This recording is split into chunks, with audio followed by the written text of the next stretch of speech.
قرآن مجید کے نزول کا بنیادی مقصد بنی نوع انسان کی ہدایت ہے۔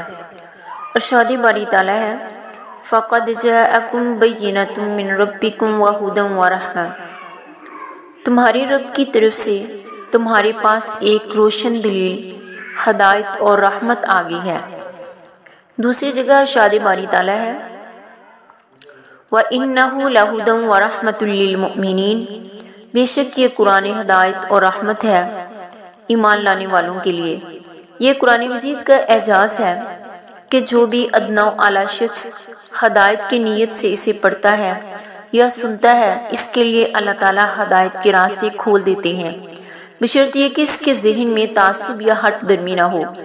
تاریخ اسلام کے ابتدائی عہد کی چند میں مثالیں بیان کرتی ہوں۔ حضرت طفیل بن عمر رضی اللہ عنہ یمن کے قبیلہ دوس کے سردار تھے، شاعر بھی تھے۔ کسی کام سے مکہ گئے تو قریش مکہ نے رسول اکرم صلی اللہ علیہ وسلم کے خلاف کان بھرنے شروع کر دیے، جس سے وہ آپ صلی اللہ علیہ وسلم کے بارے میں سخت بدگمان ہو گئے۔ ایک روز طفیل بن عمر دوسی رضی اللہ عنہ نے آپ صلی اللہ علیہ وسلم کو حرم میں نماز پڑھتے دیکھا۔ قرآن مجید کے چند جملے سنے تو محسوس کیا یہ تو بڑا اچھا کلام ہے۔ اپنی بدگمانی پر کچھ نادم سے ہو گئے۔ جب رسول اکرم صلی اللہ علیہ وسلم نماز سے فارغ ہو کر گھر چلے تو طفیل بھی آپ کے پیچھے پیچھے ہو لیے۔ گھر پہنچ کر عرض کیا میں فلاں فلاں قبیلے سے ہوں، قریش کے سرداروں کے کہنے پر آپ کے بارے میں سخت بدگمان تھا، حتیٰ کہ میں نے اپنے کانوں میں روئی ٹھونس لی تھی۔ حرم میں آپ کی زبان مبارک سے چند کلمات سنے ہیں جو مجھے اچھے لگے ہیں، آپ مجھے تفصیل سے بتائیے آپ کیا کہتے ہیں؟ جواب میں نبی کریم صلی اللہ علیہ وسلم نے سورہ اخلاص، سورہ فلق کی تلاوت فرمائی۔ حضرت طفیل بن عمر دوسی رضی اللہ عنہ نے اسی وقت بیعت کے لیے ہاتھ آگے بڑھا دیا اور کلمہ شہادت پڑھ کر دار اسلام میں داخل ہو گئے۔ اسی طرح حضرت زماد اسدی رضی اللہ عنہ زمانہ جاہلیت میں رسول اکرم صلی اللہ علیہ وسلم کے دوست تھے۔ مکہ آئے تو لوگوں نے بتایا کہ محمد صلی اللہ علیہ وسلم تو دیوانے ہو گئے ہیں۔ حضرت زماد رضی اللہ عنہ جھاڑ پھونک کے ماہر تھے۔